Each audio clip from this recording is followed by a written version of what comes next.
3살 버릇 80까지 간다는 말이 있습니다. 참 어렸을 때의 습관이 평생까지 간다라고 하는 그런 어떤 함축적 의미를 가지고 있는 속담이죠.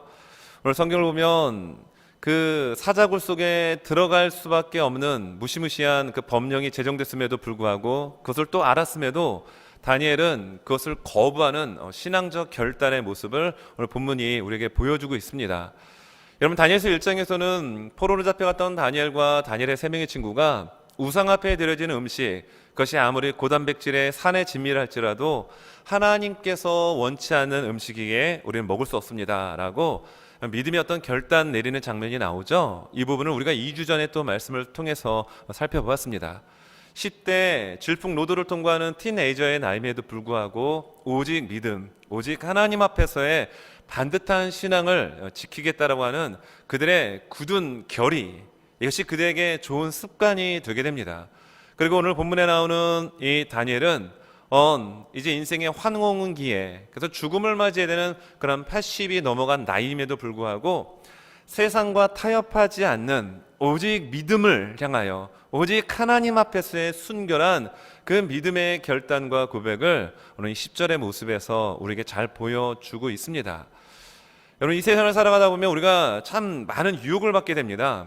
그 신앙인으로서 하나님 앞에서 우리가 살아갈 때 정말 예수 믿지 않는다라고 한다면 아무런 거리낌 없이 조금도 갈등하지 않고 그냥 세상 사람과 함께 더불어 살 수 있는 이러한 경우가 참 많이 있지만, 예수 믿기 때문에 우리 안에 거룩한 하나님의 성령이 내주하고 계시기 때문에 순간순간 정말 갈등하고, 내가 정말 예수를 믿는다고 한다면, 내가 이렇게 직분을 받았는데 내가 이 일을 한다면 하나님 기쁘게 생각하지 않겠지, 이런 생각 들 때가 참 많습니다.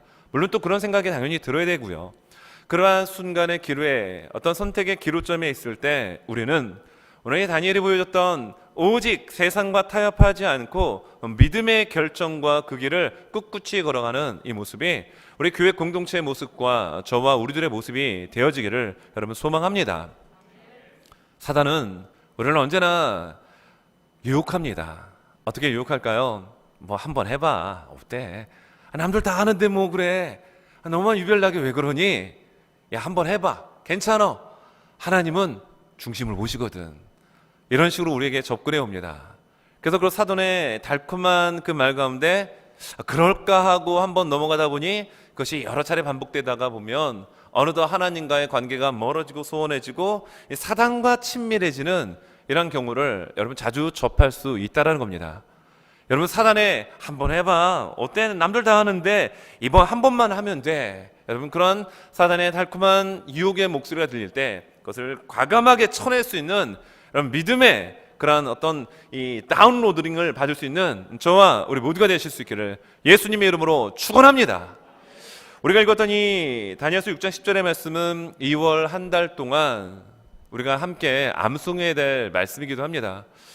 유독 2021년 2월은 참 많은 폭설과 함께 시작이 되었고, 여전히 폭설 때문에 힘들어하고, 어제 같은 경우는 이 진눈깨비가 내려서 오늘 아침에 이렇게 교회를 나오는데 저는 스케이팅을 하나 신고 나올까 하는 생각이 들 정도로 도로가 완전 빙판이에요. 큰 도로 말고요, 차들이 다니지 않은, 소금이 깔리지 않은 이러한 도로는 정말 완전 빙판이었습니다.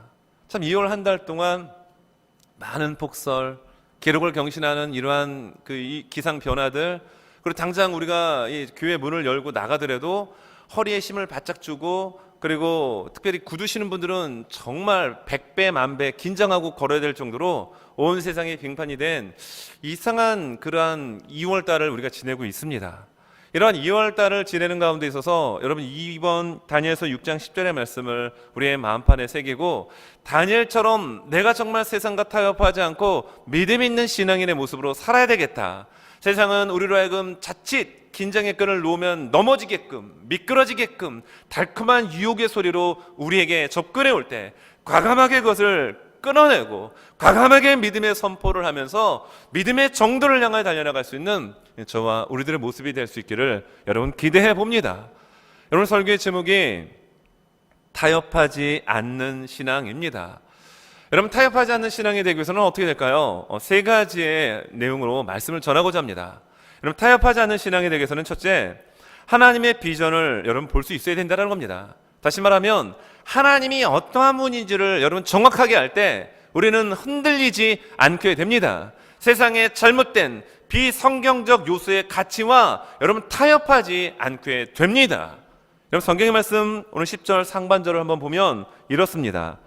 다니엘이 이 조서에 왕의 도장이 찍힌 것을 알고도 자기 집에 돌아가서는 윗방에 올라가. 여기 보니까 왕의 도장이 찍힌 것을 지금 알고도 라고 표현을 하고 있어요.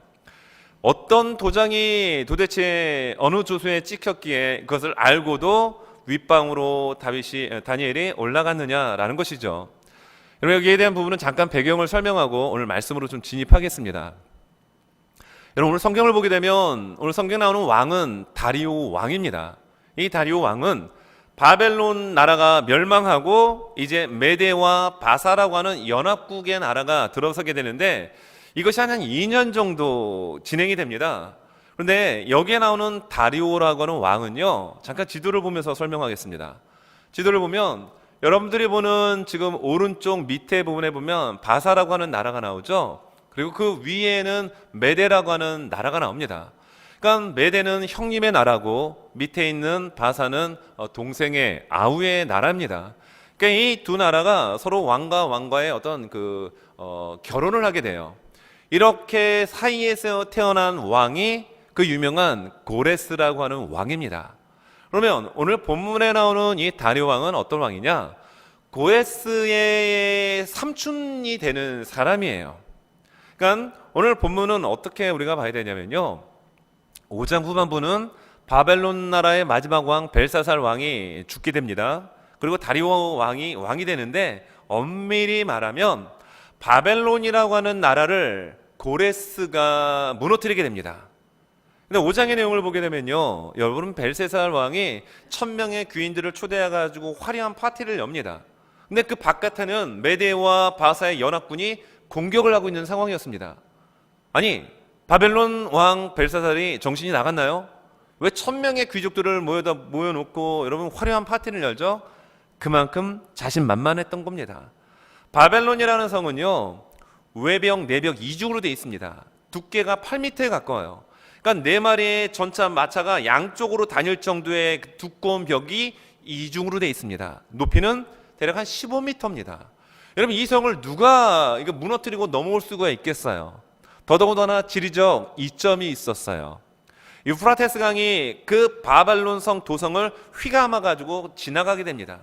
여러분 그 성을 그냥 맨 평지여도 넘어서기가 쉽지가 않은데 바벨론 성 주변에 유프라테스 강이 아주 급속히 빠른 조류를 형성해 가지고 넘어올 수 없게끔 방어벽을 치고 있습니다. 이러니 아무리 군사력이 강한 메대와 바사랄지라도 여러분 넘을 수가 있을까요? 넘을 수가 없죠. 근데 고레스 왕이요, 그거를 뚫고 넘어와서 바벨론 성을 함락을 합니다. 유프라테스 강 물줄기가 들어오는 곳에 길을 여러 개를 냅니다. 그러면 어떤 현상이 벌어지죠? 물길이 약해지게 되겠죠. 그러니까 들어오는 입구 쪽을 다른 쪽으로 물길을 여러 군데를 내다 보니까 물살이 약해지고 물길이 말라서 그 벽을 타고 들어와서 성을 함락하게 됩니다. 바벨론 누가 멸망시켰습니까? 고레스 왕이 멸망시켰어요. 그리고 메대라고 하는 나라 또한 마찬가지로 고레스가 무너뜨립니다. 자, 그러면 메대도 무너뜨렸던 이 고레스가 왕이 돼야 되겠죠. 근데 고레스는 여기서 본인이 왕이 되질 않고 바로 자신의 삼촌이었던 다리오를 왕으로 세웁니다. 그리고 본인은 어떤 일을 하죠? 주변의 나라들을 정복합니다. 정복 전쟁에 나서게 돼요. 그래서 지도에 보는 것처럼 저 끝쪽에 있는 리디아를 점령하게 됩니다. 저게 왜 중요하냐면 리디아라고 하는 나라는요, 굉장히 돈이 많은 나라입니다. 그러니까 리디아를 정복하고 난 이후에 그런 강력한 경제력을 바탕으로 해서 메대와 바사를 통합해버리는 거예요. 그리고 BC 537년 고레스가 왕이 됩니다. 그걸로 본문에 나오는 다리오 왕은 2년짜리 왕이죠. 그리고 정권도 엄밀히 말하면 고레스에게 있는 왕입니다. 자, 고레스가 어떻게 합니까? 왕이 된 그 첫 해에 포로로 잡혀왔던 남유다 이스라엘 백성들을 본국으로 돌아가게 합니다. 그리고 예루살렘 성전을 지을 수 있도록 모든 자재를 여러분 다 공급하게 하죠. 여러분 이러한 일들이 어떻게 가능할 수가 있었을까요? 하나님의 섭리였습니다. 하나님의 은혜였습니다. 자, 그러한 이런 배경 속에서 오늘 다리오 왕이 여러분 신하들에게 여러분 어떤 그 법조문을 받게 돼요. 그래서 오늘 6장의 내용은 어떤 내용이냐면, 자, 다리오가 어찌됐든 이 2년이 되었지만 메대와 바사의 과도기의 제국의 왕이 되었는데 120개의 도로 돌을 나눕니다. 미국의 주가 한 52주 정도 되죠. 그러니까 그거보다 더 광활한 영토를 갖고 있었던 거예요.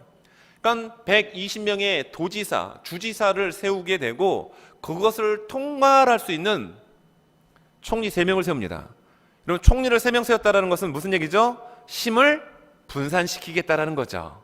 그런데 이 3명의 총리 중에 바벨론에서도 총리가 되었던 다니엘, 이때 나이가 80이 넘은 이 다니엘을 수석 총리로 다리오가 세우게 돼요.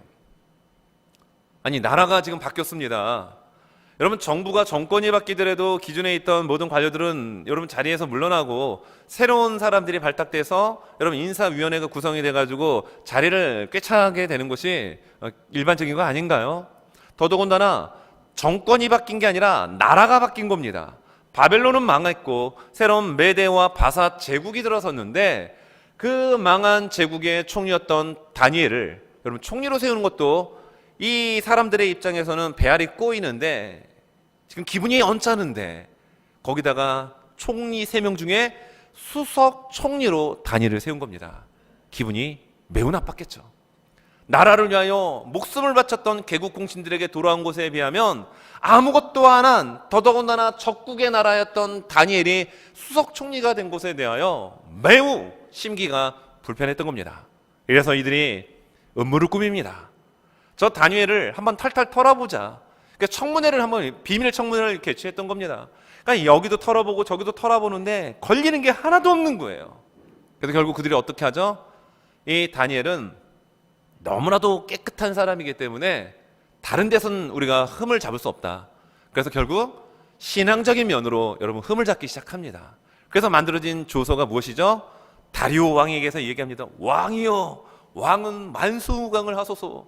그래서 다리오 왕에게 30일 동안 다리오 왕에게만 경배하고 절을 해야지 그 누구에게도 기도하거나 예배하거나 절을 하면 사자굴에 쳐놓으십시오 라는 법조문을 가지고 와서 왕에게 도장 찍을 것을 여러분 지금 이야기하고 있는 겁니다. 다리오 왕의 입장에서는 기분이 좋았을까요? 나빴을까요? 기분이 좋았죠. 왜 좋았죠? 지금 다리오 왕은 엄밀히 말하면은 지금 나라가 메대는 망한 거예요. 조카 고레스에 의해 이미 망했습니다. 그런데 고레스가 다른 정복 전쟁을 하기 위해서 자기에게 왕의 자리를 위임을 한 거예요. 임시로 맡긴 겁니다. 그런 가운데 신하들도 실제 실세는 고레스라는 걸 알기 때문에 이들을 통치하는 것이 쉽지가 않았거든요. 그런데 그들이 알아서 와서 왕이 진짜 왕이십니다. 왕은 신이십니다라고 하면서 신격화시키는데 여러분 기분 당연히 좋죠. 그래서 조금도 주저하지 않고 망설임 없이 도장을 찍습니다. 자, 이 사실을 총리였던, 그것도 수석 총리였던 다니엘은 알았을까요? 몰랐을까요? 당연히 알았죠. 자, 그래서 6장 10절이 그렇게 시작이 되는 겁니다. 다니엘이 이 조서에 왕의 도장이 찍힌 것을 알고도 자기 집에 돌아가서는 윗방에 올라갑니다. 안 거예요.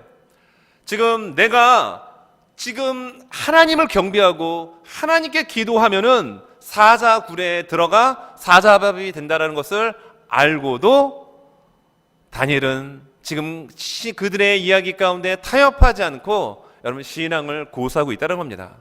여러분 제가 무슨 얘기를 했습니까? 여러분 타협하지 않는 신앙에 대기 위해서는요 하나님의 비전을 보아야 된다는 겁니다. 하나님이 어떠한 분인지를 정확하게 알아야 여러분 그 신앙과 믿음이 흔들리지 않게 됩니다. 여러분 성경을 보면 한 장 넘겨서 7장 1절을 봅니다. 다니엘서 7장 1절을 보면 바벨론 벨사살 왕 원년에 다니엘이 그의 침상에서 꿈을 꾸며 머릿속으로 환상을 받고 그 꿈을 기록하며 그 일의 대략을 진술하니라. 여러분 여기 보니까 바벨론 벨사살 왕 원년이라고 얘기합니다. 이것은 BC 553년이에요. 자, 그럼 오늘 성경 본문에 다니엘서 6장에서는요, 다니엘이 15년 지나고 난 상황입니다.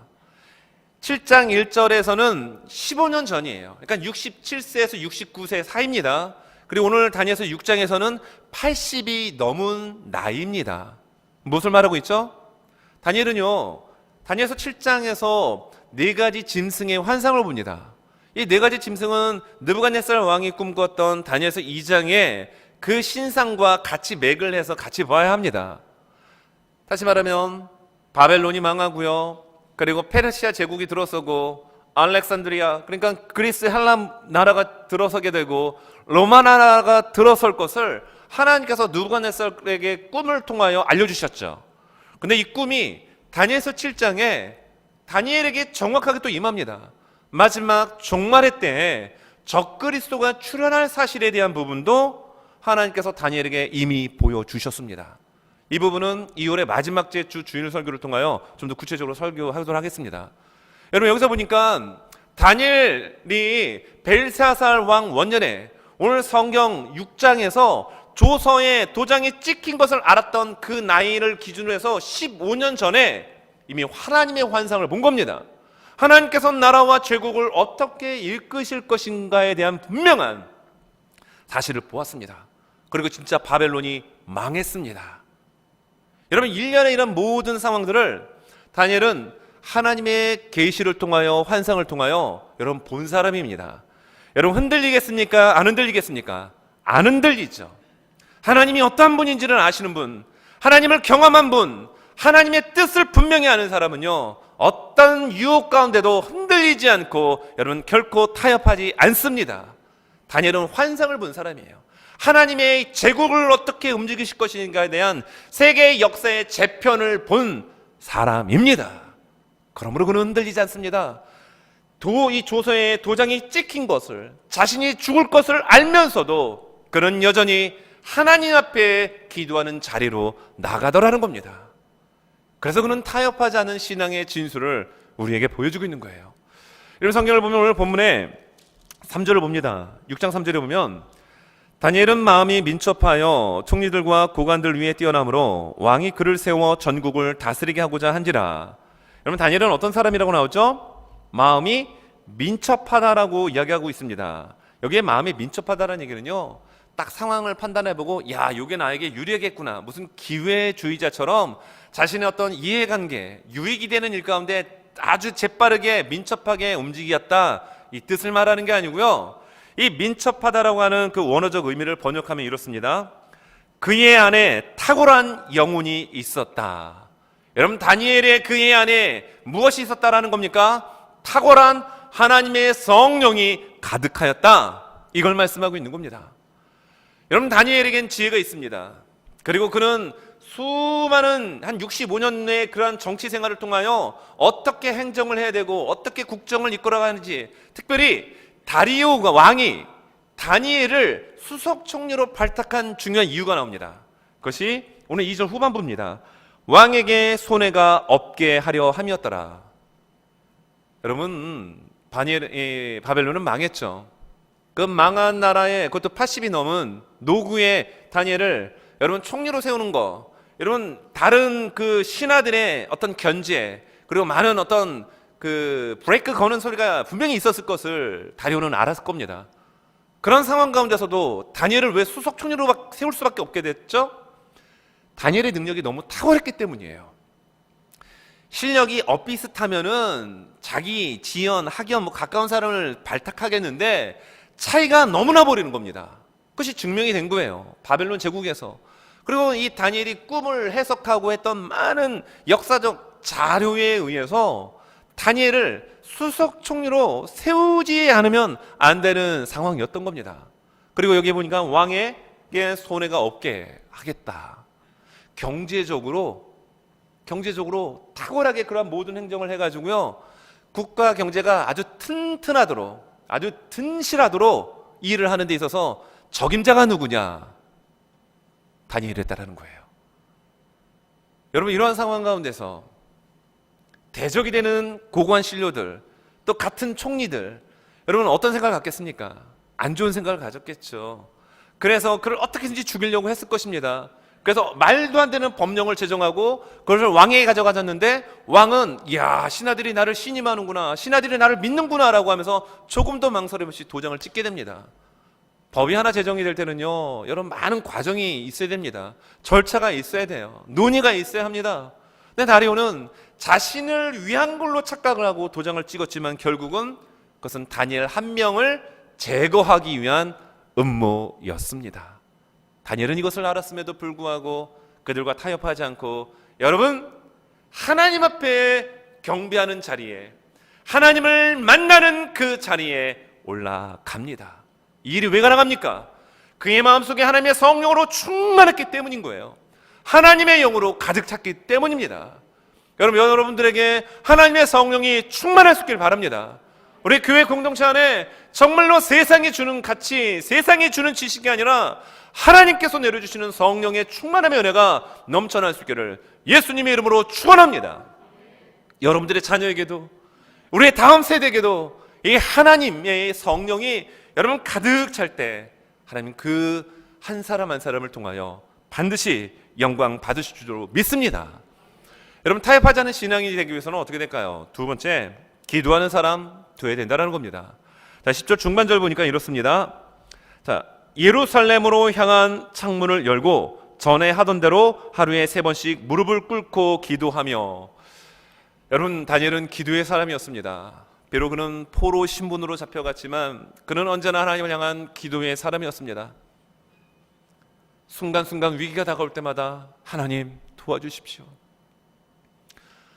하나님 나를 긍휼히 여겨주셔서 하나님 인도해 주십시오, 이 기도를 드렸던 사람이 다니엘이에요. 지금 같은 경우는 정말 위기죠. 본인도 알고 대적들도 알고 있습니다.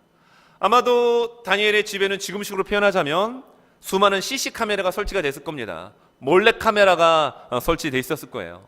그래서 이 대적들은 다니엘이 지금 기도하는지, 원래 습관대로 기도하는지 안 하는지를 포착하기 위해서 아마 눈독을 들이고 있었을 겁니다.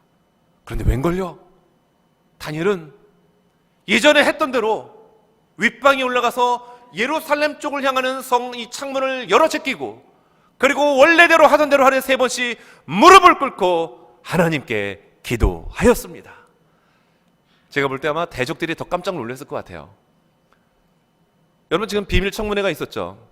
다니엘을 지금 어떻게든지 잡아 죽이기 위해서 함정에 빠뜨리기 위한 트랩을 막 이곳저곳에서 깔려고 했는데 먼지 털어도 진짜 먼지 안 나는 사람이 다니엘이었습니다. 그래서 어떤 법을 만들었다라고요? 신앙적인, 그러니까 다리오 왕을 졸지 신격화시켜가지고 다리오 왕에게 절만하게끔 만든 이상한 법을 만들어서 이 다니엘로 하여금 함정에 빠지도록 했던 건데, 그 법을 만들면서도 아마 의견이 분분했을 겁니다. 야, 우리가 이렇게 법을 만들지만 다니엘은 분명히 그래도 하나님께 가서 기도할 거야, 다리오에게 절대 전하지 않을 거야 라는 의견이 있었던 반면에, 아니야, 그래도 그 80을 넘어간 나이라고 한다면 조금이라도 더 살기 위해서 분명히 이 30일 동안만큼은 자신에게 은혜를 베푸는 그 여호와라고 하는 신에게 기도 안 할 거야. 그래서 우리는 이걸 해야 돼라고 하는 의견이 있었을 거예요.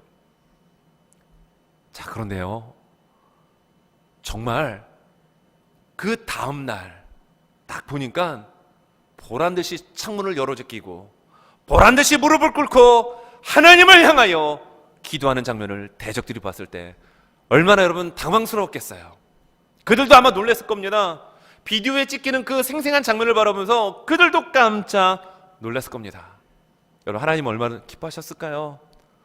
여러분, 하나님 그 장면을 바라보시면서 얼마나 마음이 흐뭇하셨을까요? 그런 모습들이 저의 모습이요, 우리들의 모습이 되어질 수 있기를 바랍니다. 결국 여기 나오는 이 다니엘은 정말 변하지 않는, 절대로 잘못된 것과 타협하지 않는 그 신앙의 진수의 모습을 우리에게 보여주고 있죠. 자, 그러면 여기 성경에서 왜 예루살렘 쪽을 향하여 창문을 열었냐라는 겁니다. 다니엘은 아마도 솔로몬이 성전을 봉헌할 때 드렸던 기도를 기억을 했을 거예요. 여러분 역대하에 보면은 이렇게 말씀이 나옵니다. 6장 38절과 39절입니다. 솔로몬이 하나님의 성전을 건축하고 난 이후에 하나님의 영이 솔로몬에게도 충만하게 임했죠. 그래서 앞으로 미래에 일어날 일들에 대한 부분을 언급을 합니다. 그리고 그가 기도합니다. 그 기도의 내용은 즉 이렇습니다. 자기들을 사로잡아간 적국의 땅에서 온 마음과 온 뜻으로 주께 돌아와서 주께서 그들의 조상들에게 주신 땅과 주께서 택하신 성과 내가 주의 이름을 위하여 건축한 성전 있는 쪽을 향하여 기도하거든 주는 계신 곳 하늘에서 그들의 기도와 간구를 들으시고 그들의 일을 돌보시오며 주께 범죄한 주의 백성을 용서하옵소서. 아멘. 여러분 솔로몬이 하나님의 성전을 건축하고요. 여러분 좋은 기도, 기분 좋은 기도만 드려도 괜찮을 텐데 아니 진짜 무슨 재 뿌리는 것도 아니고요. 분위기 깨는 것도 아니고 적국으로 포로로 잡혀갈 민족에 대한 이야기를 합니다. 그리고 포로로 잡혀갔던 그들이 성전이 있는 쪽을 향하여 기도하거든. 뭐라고 말합니까? 그들의 기도와 간구를 들으시고 그들의 어려운 형편을 돌보시며 주께 범죄한 그들의 죄악을 그들의 백성을 하나님 용서해 주시옵소서. 이 기도를 하고 있는 거예요. 예루살렘 성전을 향하여 기도하거든 그들의 범죄, 그들의 과호, 그들의 모든 것들을 한 용서하시고 돌봐 주시옵소서. 그런데 지금 사자굴로 지금 떨어져야 될 그러한 상황임을 알고도 다니엘은 보란듯이 예루살렘 성전을 향하여 창문을 열어 제끼고 하나님께 기도합니다. 여러분 정말 얼마나 멋집니까? 아마 그 대적들도 깜짝 놀랐을 거예요. 야, 저 다니엘은 진짜구나. 대적들도 인정할 수 있는 그 신앙의 모습, 하나님도 인정해서 보좌에서 벌떡 일어나서 정말 기뻐할 수 있는 그 아름다운 신앙의 순결함의 모습, 여러분 이 모습들이 바로 우리 교회 공동체의 모습이 될 수 있기를 예수님의 이름으로 축원합니다. 우리 교회는 좋은 하나의 시스템이 있습니다. 그것은 가정에서 기도하기 운동인 거예요. 여러분 집에서 여러분 생활하시다가 만약에 밖에 나가셔가지고 외출했다가 집에 들어가시면 여러분들은 제일 먼저 어떻게 하십니까? 그렇죠. 네, 손을 탁 드시는 분들이 계십니다. 지금 여러분들은 밖에 나가셨다가 집으로 들어가시면 뭐 하시죠? 아유, 그러면은 제일 먼저 가서 손 씻어야지. 그것도 맞아요. 그러나 여러분 우리 교회 공동체 식구들은 밖에 나갔다가 집에 들어오면은 오자마자 여러분 아마 두 손을 들고 기도할 것입니다. 거룩하신 하나님 감사드립니다. 하나님은 우리의 가정의 왕이십니다. 예수님은 우리의 가정의 주인이십니다. 성령님은 우리의 가정의 이십니다. 여러분 이 기도가 왜 강력한 기도가 될 수 있을까요? 이 기도가 왜 하나님이 기뻐하는 기도가 될 수 있을까요? 오늘 성경에 나오는 다니엘이 자신이 사자굴의 사자의 먹이가 됨을 알면서도 불구하고 예루살렘 성전을 향하여 창문을 열어 제끼고 그 방향을 향하여 기도하며 나갈 때 하나님 그 기도 100% 들어주셨습니다. 100% 하나님 기뻐하셨습니다. 우리의 삶의 바쁜 일상의 생활 속에서 모든 것을 정리하고 여러분 직장 나가시는 분들 힘드시잖아요. 그 지친 몸 이끌고 집에 들어오자마자 소파에 몸을 던지고 아유 오늘 하루 힘든 하루 지났네 이러기보다 그 지친 몸을 이끌고 와서 한 손에는 차키가 들려있음에도 불구하고 두 손을 들고 하나님 감사합니다라고 하며 하나님의 왕 되심과 예수님의 주인 되심과 성령님께서 우리 가정의 인도자 되심을 고백할 때 여러분 그 가운데 내려주시는 하나님의 풍성한 은혜를 여러분 이미 경험하신 줄로 믿습니다. 다니엘이 예루살렘 성전을 향하여 기도했다라면 여러분 우리는 정말로 날마다 하나님의 그 왕 되심을 가정에서뿐만이 아니에요. 여러분들 직장이나 사업장에 가셔서도 기도하십시오. 하나님 우리 사업장의 왕은 하나님이십니다. 우리 사업장의 주인은 제 이름 석자가 아니라 바로 예수님이 주인이십니다. 성령님이 내 사업장의 인도자십니다. 기도하십시오.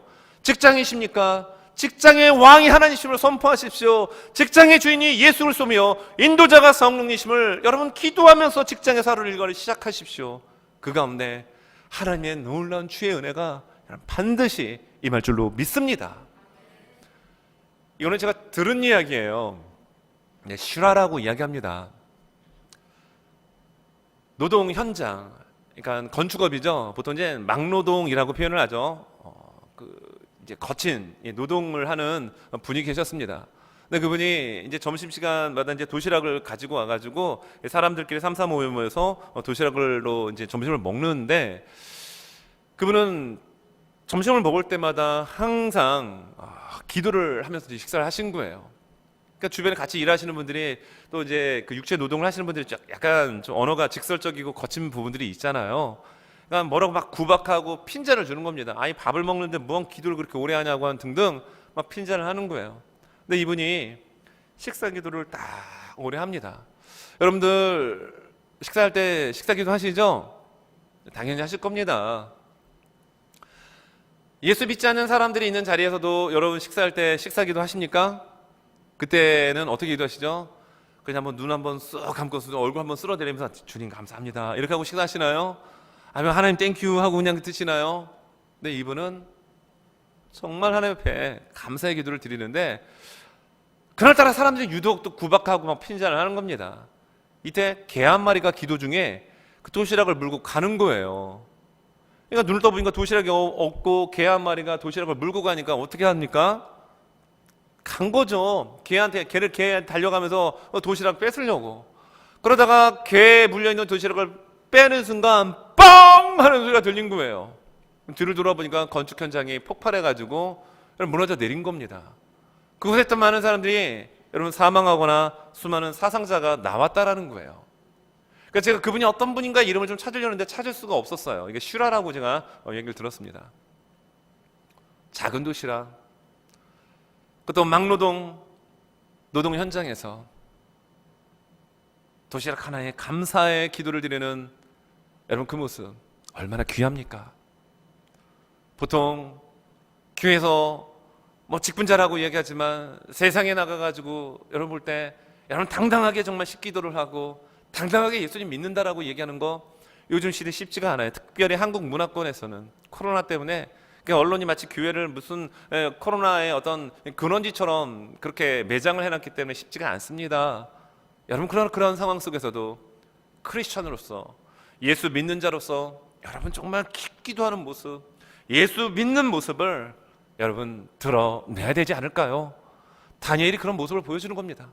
자기가 지금 죽을 운명에 처해졌음에도 불구하고 아예 보란 듯이 보려면 봐라, 조용히 기도하면 되잖아요.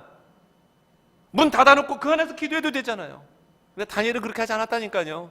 아예 문을 열어 제끼고 보려면 봐라, 야 비디오 각도 잘 보이게 좀 찍어 라고 하면서 당당하게 기도하는 다니엘의 모습, 결코 잘못된 세상과 타협하지 않는 이 모습, 여러분 정말 이런 야성이 살아있는 그리스도인을 우리 주님 찾고 계십니다. 그럼 마지막 때는 그러한 자가 진정 순수한 믿음을 여러분 유지하며 지킬 줄로 믿습니다. 저는 제가 그런 사람 되기 원합니다. 여러분들이 그런 사람 되기 원합니다. 우리 교회 공동체가 그런 믿음의 기도의 끈을 붙드는 삶이 될 수 있기를 예수님의 이름으로 축원합니다. 여러분 타협 없는 신앙 어떻게 가능할 수 있을까요? 세 번째입니다. 여러분 감사하는 사람이 될 때 가능하다라는 거예요. 자, 10절 하반절입니다. 그의 하나님께 감사하였더라. 뭐가 감사하죠? 아니 지금 졸지에 죽게 생겼는데요. 그리고 바벨론 나라는 망했죠. 새로운 제국 메데 페르시아가 들어서면서 지금 언어가 다르잖아요.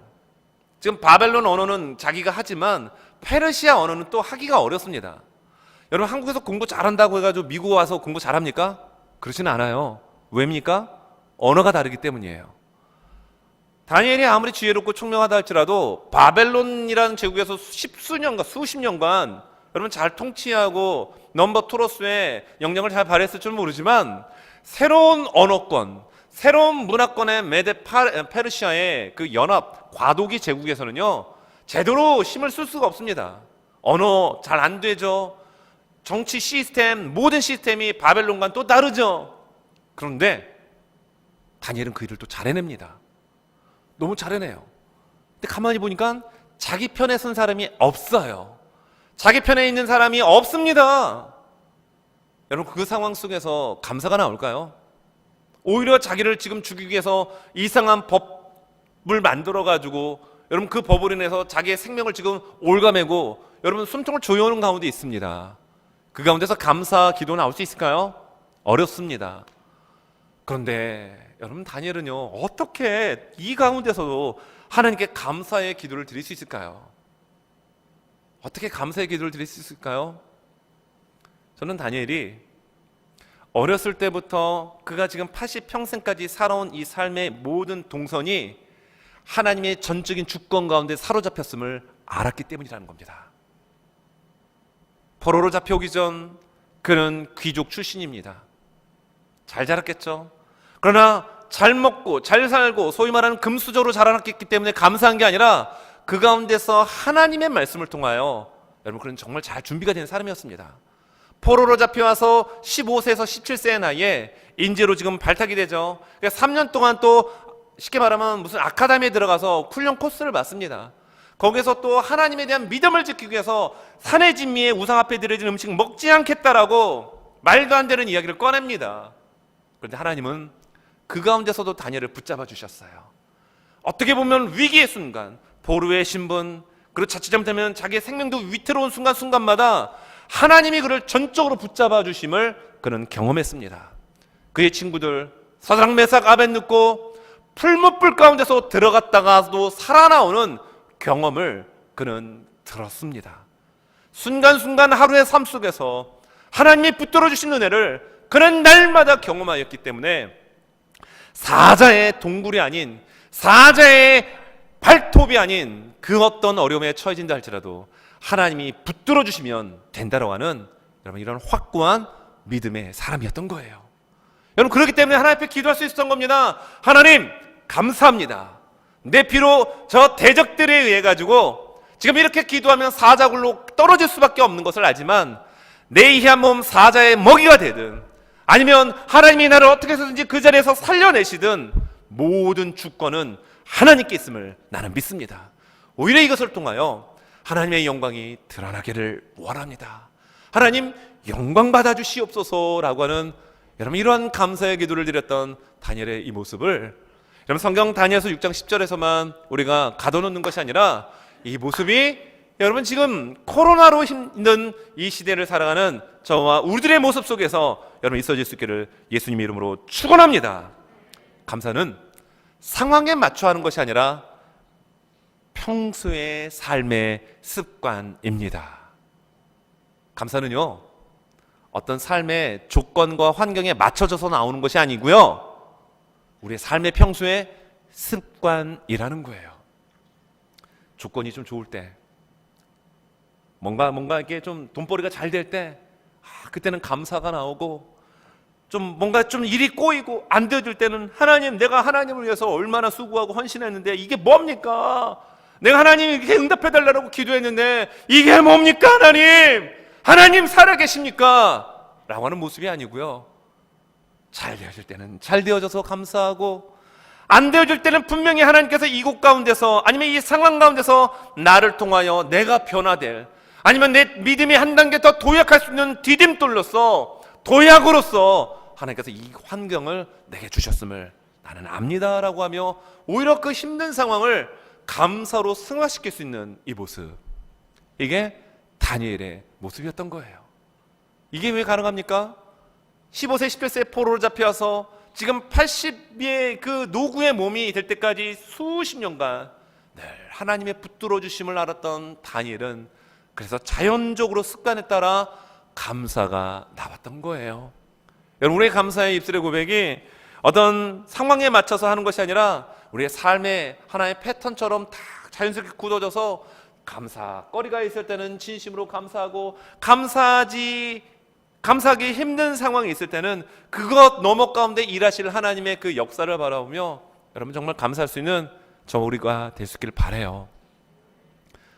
아멘이 작은 거 보니까 이왕이면은 정말 돈벌이도 잘 되고, 돈벌이 잘 된다는 게 결국 뭡니까? 연봉도 펑펑 막 쭉쭉쭉 올라가고 사업도 뭐 문전성시 대박을 치고 막 이런 거에는 여러분 세상 사람들도 다 감사합니다. 그런데 사업도 힘들어지고 월급도 줄어들고, 근데 여기서 감사하라고요? 미쳤나요? 그런데 예수에 미치면 진짜 감사가 됩니다. 왜냐하면 하나님은 우리를 정말 붙들어 주십니다. 우린 보석입니다. 보석은 어디에 가든지 간에 빛나는 존재예요. 진짜 보석은요, 어둠 속에 있어도 빛나고 밝은 곳에 있어도 빛나고 다 빛납니다. 우리를 하나님의 걸작품으로 만들어 주신 하나님께서 보석인 여러분들이 가는 곳곳에는 빛이 나게 만드십니다. 불경기이고 안 되는 곳 가운데 있어도 보석이기 때문에 빛나는 거예요. 다니엘이 그런 법을 제정하고 강력한 조서에 도장이 찍힌 가운데 이 법은 바뀔 수가 없는 거예요. 왕인 다리오도 변개할 수 없고 바꿀 수 없는 법입니다. 그걸 알면서도 여러분 성전을 향하여 문을 열고 보란듯이 기도하고 보란듯이 하나님께 감사의 기도를 드릴 때 그것을 바라보는 대적들은 더 놀라 자빠졌을 거예요. 말씀을 정리하면서 여러분 정말 세상이 악한 곳 가운데 타협하지 않는 신앙이 되기 위해선 정말 우리가 하나님이 어떤 분인지를 알아야 합니다. 벨사살 왕 원년에 하나님의 그 세계사를 재편할 그 환상을 바라봤던 다니엘은 그래서 변하지 않았던 겁니다. 타협하지 않았던 겁니다. 그 안에 성령으로 가득 찼기 때문에 그는 요동치지 않았습니다. 그리고 기도의 끈을 붙들었기 때문에 그는 넘어지지 않습니다. 그 기도 가운데 감사로 하나님 앞에 올려드렸습니다. 마치 빌립보서 4장 6절의 말씀처럼 우리 앞에 스크린 바라보며 같이 한번 힘차게 이 말씀 외쳐봅니다. 시작! 아무것도 염려하지 말고 다만 모든 일에 기도와 간구로 너희 구할 것을 감사함으로 하나님께 아뢰라. 아멘. 여러분 하나님 앞에 기도와 간구로 올리시기 바랍니다.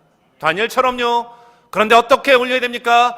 감사함으로 하나님께 기도의 제목을 아뢰일 수 있는 우리가 되어질 때 여러분 우리의 삶 속에 진심으로 어떤 형편 속에서도 감사의 고백을 올려드릴 수 있도록 하나님은 일하실 줄로 확신합니다. A.W. 토저랄 목사님이 쓰신 책 중에 세상과 충돌하라는 책이 있습니다. 그 책에서 이 토저 목사님은 이런 이야기를 합니다. 하나님은 세상과 적당히 타협하는 편한 길을 철저히 반대하신다. 다시 한번 읽어드립니다. 하나님은 세상과 적당히 타협하는 편안한 길을 철저히 반대하신다. 세상의 잘못된 가치가 잘못됐다고 한다면 여러분 그것을 편하다라고 타협하는 것이 아니라 잘못된 길은 여러분 다니엘처럼 타협하지 않는 힘든 길을 걸어갈 때 하나님이 일하십니다. 하나님이 붙들어 주십니다. 하나님이 역사하여 주십니다. 그 하나님의 역사의 손길이 여러분 이 성경 후반부에 기록이 됩니다. 이 말씀은 다음 주 주일 설교를 통하여 말씀 전하겠습니다.